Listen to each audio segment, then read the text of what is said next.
Привет, меня зовут Саша Акимов, и сегодня мы поговорим о премиальном компакте Leica X Vario.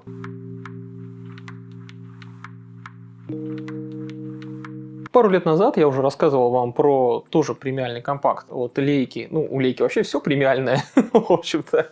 Тут как бы лишнее даже слово можно даже не уточнять. Ну, короче, пару лет назад действительно рассказывал про их премиальный компакт Leica X2, но с той лишь разницей, что у сегодняшней вот этой Leica, да, про которую будем разговаривать, у нее зум-объектив, а там был фикс-объектив в эквиваленте примерно 35-36 мм со светосилой f2.8.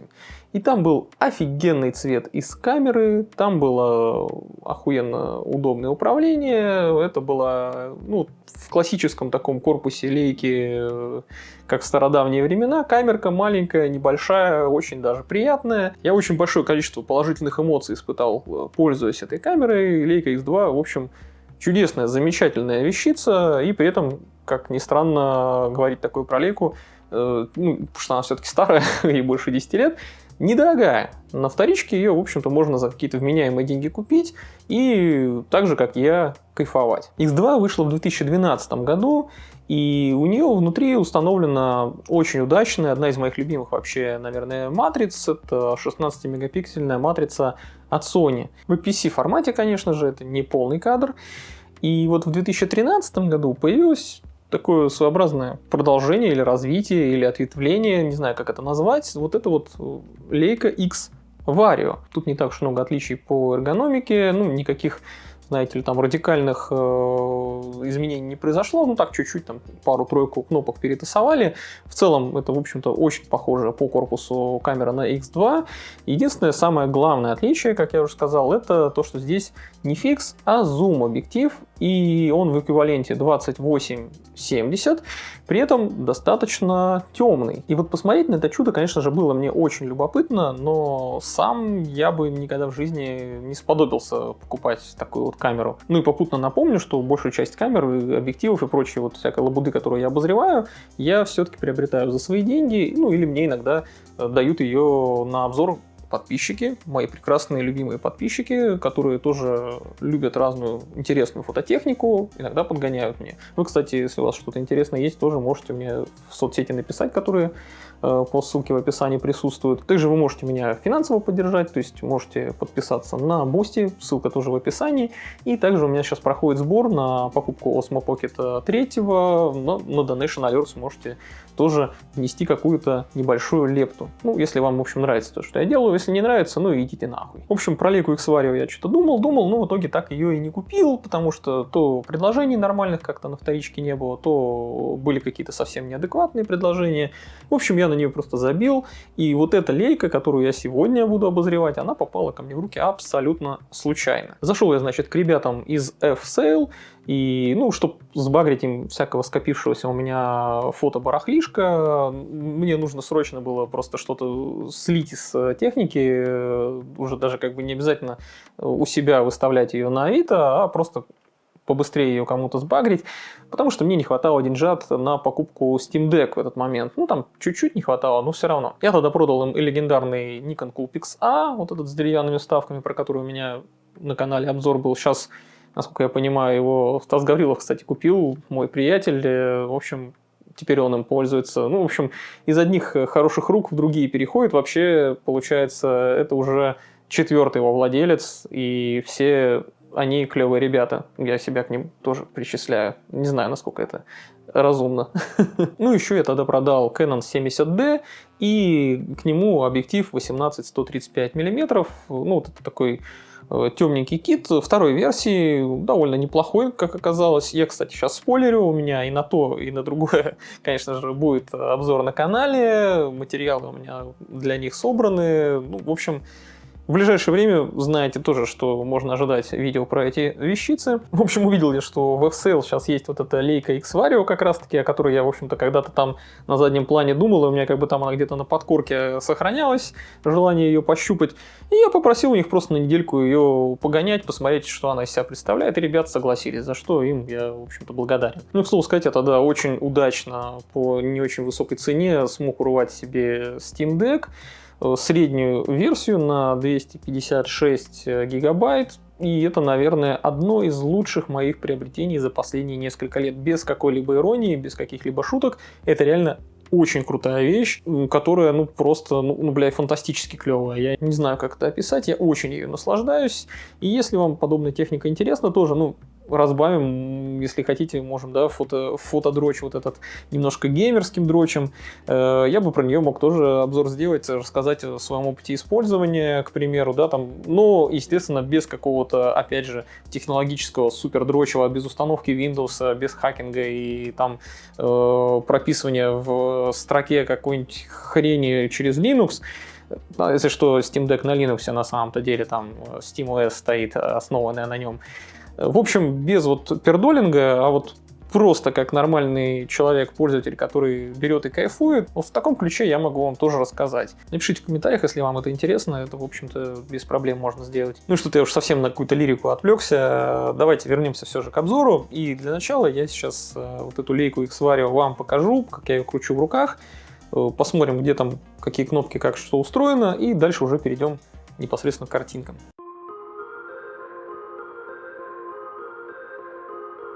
И очевидно, что камера сделана из металла, все-таки это лейка, они вроде как из каких-то дешманских материалов камеры не делают. Это такой алюминий, все прекрасно. Здесь у нас, скорее всего, кожа, по ощущениям, по крайней мере, моим. У лейки X2 была кожа, я думаю, здесь тоже, просто она таким каким-то ребристым образом обработана, чтобы, видимо, рука дополнительно не скользила. И камера, конечно, не легкая, она весит прилично, но при этом в руке лежит вполне себе комфортабельно. Здесь небольшой выступ есть под большой палец, жалко без углубления, как в лейке Q, но, в принципе, когда ты держишь камеру, ею вполне себе удобно пользоваться, она не выскальзывает, никакого перевеса нет, то есть, баланс нормально соблюден, несмотря на то, что здесь линза гораздо крупнее, чем у X2 леечки, которую я уже обозревал. Здесь никаких дополнительных выступов, в принципе, не требуется. Лежит она вполне себе хорошо. Мне прям очень даже нравится такой хват. Может, он не самый лучший на свете, но нормальный, вполне себе комфортный, удобный. И как обычно, лейка очень много раз любит написать, что камера это, собственно, лейка, что она сделана в Германии и так далее. И я всегда веду подсчет, сколько раз это написано на камерах лейка. В данном случае здесь 7 раз. Это если не считать еще надпись на батарейке, тогда будет 8. В общем, в принципе, свой норматив они исполняют по количеству надписей, что это за бренд. Вдруг ты заводишь, вдруг ты с какой-то стороны, сзади, например, смотришь, спереди, сбоку, сверху, откуда угодно ты смотришь, и везде тебя ждет надпись лейка. Тут ты такой, точно, это же лейка, и опомнился сразу же. Ладно, хватит над этим уже глумиться, давайте лучше разберемся, как здесь все устроено. В общем-то, похож корпус по расположению органов управления, но он не идентичен тому, что мы видели в X2. Это все-таки X-Vario, и здесь очень много присутствует таких небольших нюансов. Сейчас про все это поговорим. Вспышка такая же, как в X2, она выпрыгивает таким образом. Была более симпатичная в X1, но при этом она менее мощная и менее толково сделанная. В общем, нормально. Вспышка встроенная есть, уже неплохо. Есть также, конечно же, башмак полноценный. Еще под горячим башмаком присутствует интерфейсный разъем. Он абсолютно идентичен тому, что в X2, и также идентичен еще и тому разъему, что использовал Olympus в своих камерах на micro 4 третьих для установки электронного видоискателя. То есть, если ты хочешь себе электронный видоискатель к этой камере подключить, не обязательно покупать лейковский за огромные деньги, можно совершенно спокойно за крохотные деньги на вторичке найти какой-нибудь EVF-3 или EVF-4 от Olympus и подключить, и он будет прекрасно работать. В лучших традициях классики здесь у нас присутствует колесо для выбора выдержки. У меня стоит в А, потому что я в приоритете диафрагмы в основном снимаю, потому что мне так удобнее. Так что пускай на Ашке остается. А диафрагмой мы можем управлять этим колечком. Здесь также, все положения от F3.5 до F16 присутствуют. И что занятно, эти колесики здесь приделаны на болтики, и вот эти болтики, они находятся не ровно посередине, а как бы смещены от центра, и если вы там перфекционист, и у вас прямо, я думаю, будет ужасная душевная боль, когда это увидите, но мне, честно говоря, пофиг, как они там прикручены, просто выглядит очень как-то забавно, даже в каком-то смысле нелепо. Также есть кнопочка записи видео, ну, я не знаю, честно, какого она там качества, я даже не нажимал ни разу на нее, мне абсолютно это все до лампочки, и случайно ее, кстати, не нажмешь особо, она так утоплена в корпус, с ним практически сливается вровень. В общем, нормально. Спрятали ее, разместили, но вместо нее могли бы, на самом деле, вряд ли кто-то будет видео здесь всерьез писать на такую камеру. Лучше бы какую-то программируемую кнопку поставили. Ну да ладно. И вот тут мы опять видим рычажок вот этот включения вокруг кнопки спуска, и он отвратителен, как я вот их ненавижу во всех камерах Leica, которые я до этого обозревал, он тоже был такой же встречался, где у тебя есть возможность вот, включить... Блять. И вот, кстати говоря, сразу же пока включал, это сделал. То есть single shot или continuous. И, блин, постоянно ты проскакиваешь continuous, который тебе нахрен не сдался, а тебе нужен single shot. И вот это прям бесит, это очень дебильное решение. К счастью, они наконец у свежих камер Leica от этого отказались.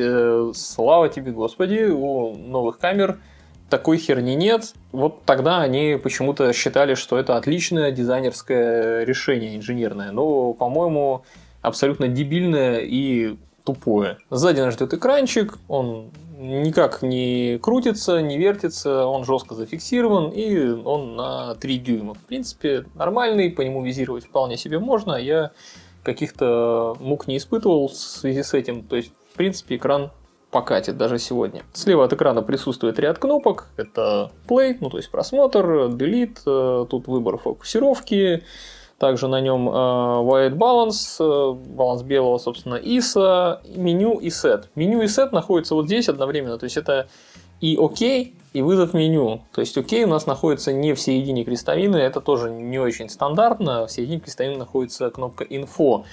С непривычки можно здесь напортачить в меню, но в принципе пофиг. Меню здесь не очень сложное, опять же, да, там простейшая абсолютно менюшка, как у Leica обычно бывает, она такая минималистичная. Все понятно, все прекрасно. Единственное, что бесит, это то, что ты не можешь выбрать запись только в RAW, то есть только в DNG. Здесь обязательно ты всегда снимаешь RAW плюс JPEG, а JPEG у Leica очень некрасивые. Ну, про это там пару слов скажу еще потом, так что не будем отвлекаться. У крестовины есть также возможность, ну, помимо того, что в меню серфить, да, тут еще замедлены несколько функций. То есть управление вспышкой, управление выдержкой, и сверху находится экспокоррекция. То есть экспокоррекцию включаешь, и вот этим дополнительным колесиком можешь менять какие-либо настройки. Ну, в принципе, ты можешь любые настройки менять, когда их нажал, допустим, ISO там нажал, и этим колесиком крутишь и меняешь. Справа под дверцей находится у нас несколько слотов, USB Type-D и HDMI. Причем эта дверца, она такая, ну, не очень плотно закрывается, то есть она не имеет никакой защелки. И иногда можно случайно ее, взяв просто в руки, или там у тебя рука соскользнет, открыть. Что довольно, опять же, тупое решение, по мне так, с точки зрения дизайна. Ну, да ладно. Снизу находится такой прочный достаточно металлический, опять же, да, крепеж для штатива. Вот здесь вот резьба присутствует. Но оно находится вплотную к крышечке батарейного отсека, не на прямой оси с объективом, что как бы не очень удобно. В батарейном отсеке также слот под одну карту SD, и батарейка вот здесь присутствует небольшая, но, кстати говоря, довольно живучая. И крышечка батарейного отсека, как у Leica X2, здесь сделана из пластика, в отличие от остального корпуса, который металлический. Это прям видно, да, визуально, как она отличается по текстуре. И она, я не знаю, слышно или нет, она со щелчками люфтит, что тоже довольно нелепо. Ну ладно, made in Germany, как говорится, сделано в Германии, великое качество. Ну это я в принципе придираюсь, но все-таки если что там начинаешь выпендриваться, что ты премиальный продукт, то уж делай все до конца премиальным, а не какие-то полумеры здесь используй. Крышечка, кстати говоря, здесь нифига не металлическая тоже, а тоже довольно примитивная, пластиковая, такая за 100 рублей на Алиэкспрессе такие продаются. Ну, я шучу, конечно, там нет надписи Leica, они будут нонеймные, но в целом примерно такой здесь коленкор. Диаметр светофильтра у объектива 43 мм, такое довольно нестандартное решение. Объектив имеет фокусное расстояние здесь эквивалентные 28-70 мм, и он при этом, ну, что я не очень люблю, он ходит зад-вперед и убирается только вот полностью хоботочек его на 50 мм. В остальных положениях он становится таким, остается в таком состоянии, когда выдвинут на несколько миллиметров, что не очень хорошо. Также здесь помимо колечка, да, вот этого для изменения фокусного расстояния, есть кольцо для, собственно, ручной фокусировки, что гораздо удобнее, опять же, чем в Leica X2, потому что фокус у этих камер довольно дерьмовый, и желательно все-таки ручками фокусироваться. Это здесь реализовано довольно удобно, есть увеличение фрагмента, там картиночки, пикинга, к сожалению, я тут не нашел, может быть он и есть, но я как-то особо не запарился по этому поводу. Вот сейчас он стоит, видите, в положении AF, потом его слегка сдвигаем, все это достаточно тугое, все хорошо, без каких-либо люфтов, естественно, здесь все сделано вот в этой области, все прямо отлично, объективчик сделан просто на пятерку, все супер. Вот. Ну и здесь вот можем вручную, довольно большой ход кольца, довольно плавненько все это можно сделать. И потом такой небольшой щелчочек и переключается обратно в AF состояние.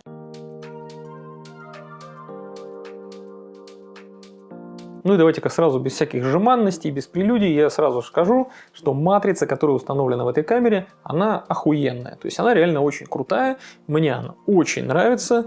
Это одна из самых удачных матриц APS-C формата вообще когда-либо выходивших. И к ней вопросов вообще каких-либо быть особо не должно.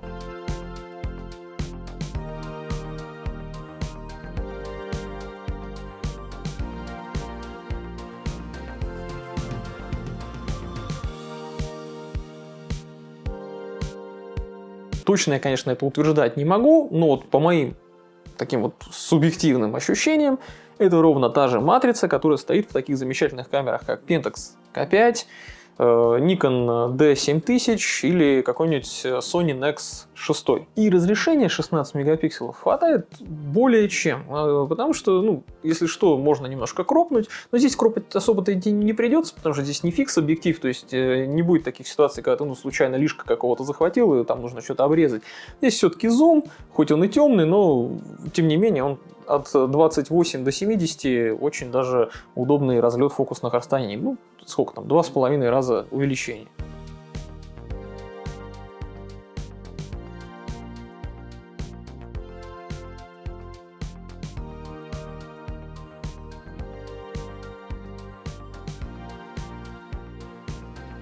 Объектив, кстати говоря, резкий, конечно, с фиксами сравнивать его не стоит, да, но он реально очень хороший по резкости, и только самые-самые края у него бывают иногда мыльноваты. Ну, вот я немало сделал примеров снимков в своих маленьких путешествиях, кучу всяких разных интересных текстур запечатлел.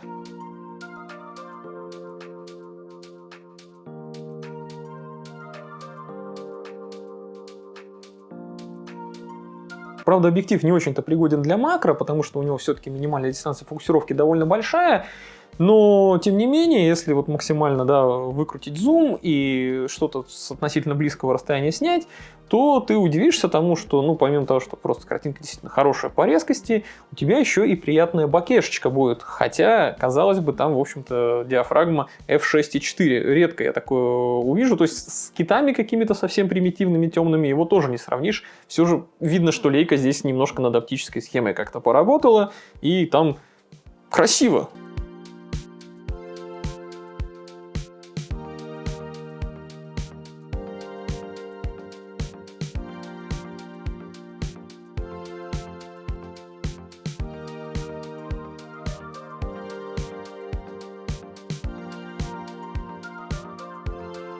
Цветосилы, конечно, у объектива вообще нет, и вот это сильно как-то напрягает, потому что, ну, на мой взгляд, лучше бы, конечно, сделали, может быть, меньше кратность зума, ну, там, в 2 раза, допустим, было бы увеличение, то есть, там, 28-50 какой-нибудь был бы эквивалент, ну, условно говоря. Ну, было бы зато хотя бы на 1 стоп или 1,5 побольше светосила у объектива. ну тогда, не знаю, может быть, он получился бы каким-то более крупным, он и так, вот этот объектив не очень-то маленький, он бы тогда как-то разбалансировал камеру, может быть. Ну, в общем, не знаю, чем они руководствовались, когда делали настолько темный объектив. Но, к сожалению, тут нет еще и никакой стабилизации, ни оптической, да, в самом объективе, ни на матрице стаба нет. Есть какой-то там электронный вариант стабилизации с обрезанием краев картинки, но это какая-то совсем шиза, нахер он не нужен, лучше его никогда не включать, и тем более он очень паршиво работает. И вот из-за того, что здесь нет стабилизатора, тебе постоянно приходится, чтобы оставаться в рамках каких-то, ну, адекватных выдержек, где у тебя не будет смазок, когда ты снимаешь с рук, все-таки поднимать ISO. Но благо, опять же, матрица вот эта очень хорошая, и там можно относительно безболезненно поднимать ISO. И на 1600, в принципе, картинка вполне себе сносная и нормально выглядит. И даже можно ее редактировать без каких-то там разрушительных последствий.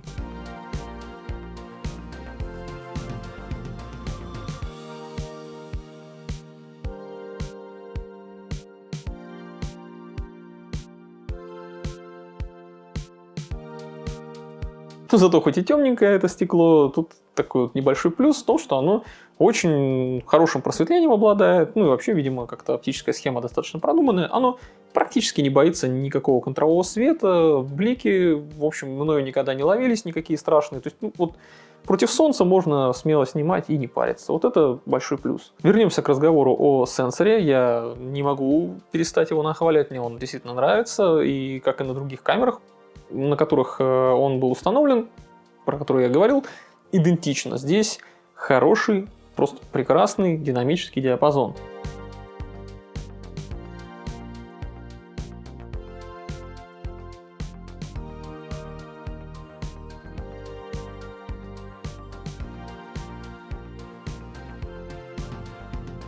Единственный его минус то, что он не очень сбалансированный, то есть он имеет некий уклон в сторону теней. Поэтому если ты снимаешь какую-то сцену, то лучше немножечко ее недоэкспонировать.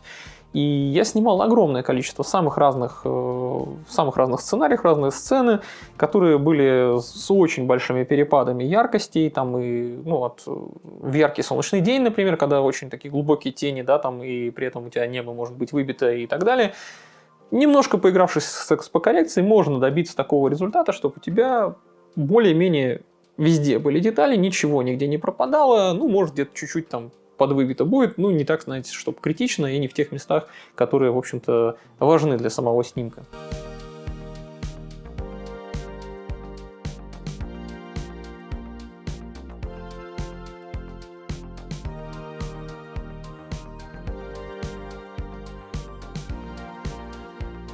Кстати, фотки в полном разрешении, ну, не равы, конечно, а уже приготовленные мною картиночки, но, тем не менее, документами я выкладываю у себя в Телеграм-канале. Ссылка также на него в описании будет. Можете туда перейти, там постоянно какие-то интересные новости, смехуёчки там всяческие, я там иногда угораю, всякие мемчики кидаю. В общем, на телегу тоже подписывайтесь обязательно. Цвет у Leica X-Vario хороший, он стал похуже почему-то, я не знаю почему, по какой причине конкретно, может быть из-за объектива, потому что объектив тоже на цветность влияет, но он стал похуже, чем у X2, но поэтому он и просто хороший, а не отличный. У X2 цвет был абсолютно роскошен, шикарен, великолепен, там вот прям супер красивая картинка была с нестандартным, нереалистичным цветом, но прям приятным.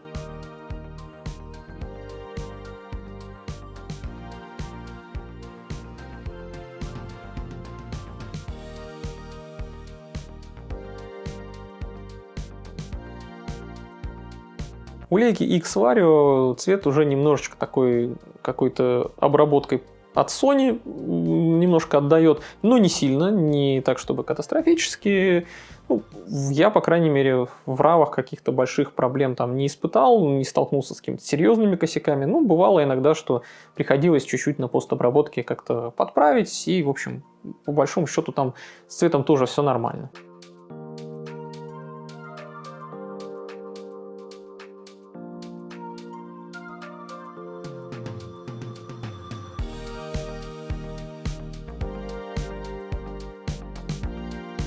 Ну, а JPEG я вынужденно наблюдал, потому что, к сожалению, у лейки, у этой, как и у X2, нельзя отключить съемку в JPEG, то есть ты можешь снимать или в JPEG только, или в JPEG плюс RAW.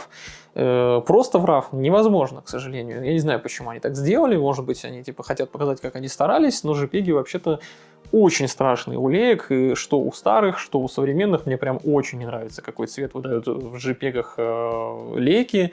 В большинстве профилей, которые там присутствуют, цвета просто отвратительные, я даже сказал бы омерзительные. Выглядят эти JPEG как сладкий хлебушек из зеленого слоника. Вот прям так и вижу, как какой-нибудь инженер или программист, кто там занимался в компании, собственно, цветами для вот этих вот ужатых 8-битных JPEG-ов, и он такой просто приходит ко мне с тарелкой, полной вот говна, и говорит: я тебе принес покушать, братишка. Хотя любители навернуть вот этого говнеца есть и в Санкт-Петербурге, есть, например, такой небезызвестный маэстро здесь, который очень нахваливает как раз-таки съемку в JPEG на лейку. Ну кто мы такие, чтобы осуждать?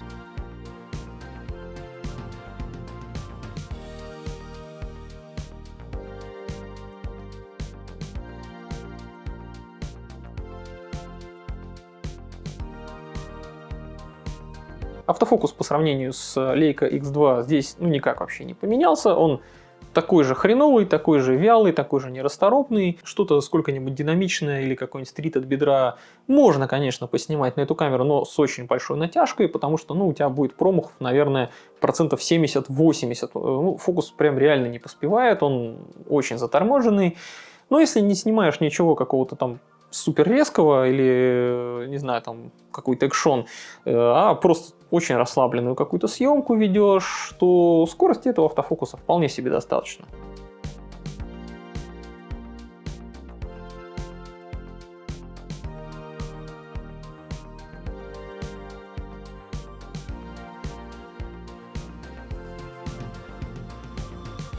Вообще Leica X-Vario — это достаточно неплохой вариант для каких-то путешествий налегке, потому что, действительно, она вполне себе удобная, у нее приятный металлический корпус, прочный, с удобным управлением, 2,5-кратный зум, с тоже, опять же, хорошей резкой картинкой, не боящейся каких-то засветок.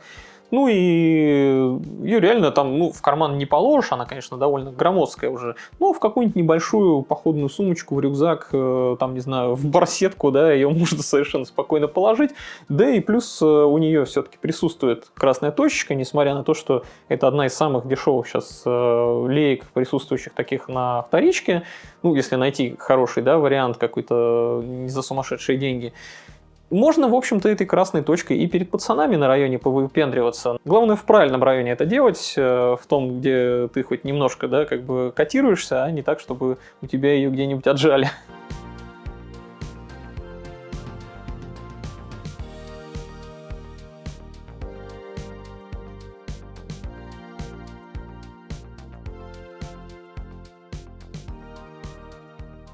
Но если вам не интересны какие-то бессмысленные понты, и вы не надрачиваете на именитый бренд, то, в общем-то, с тем же примерно результатом можно купить себе Pentax K5 или Nikon D7000 и получать, в общем-то, примерно тот же результат. На Pentax с лимами я имею в виду, конечно же. А если нужна компактность, можно совершенно спокойно купить себе за вообще сущие копейки какой-нибудь Sony Nex 6. Да, цвет там будет, конечно, гораздо хуже, но его можно накрутить при желании, если вы как бы любите это делать. Чисто технически ни одна из камер, которые я сейчас перечислил, не хуже, чем Leica X-Vario. В целом, камеры Leica, я так полагаю, люди все-таки покупают скорее как статусную вещь, если грубо говорить, скорее просто как метод такой повыебываться. Это такой элемент позерства или какой-то игры в потлач, то есть ты пытаешься показать, что ты можешь большое количество ресурсов потратить на какие-то блестящие безделушки, и тебе от этого весело. Но я ничего против этого не имею. Если что, я бы сам себе лейку покупал там раз в год, но я просто бедный, поэтому тут и развонялся. Пролетарии типа меня, конечно же, выбирают вещи более какие-то практичные, утилитарные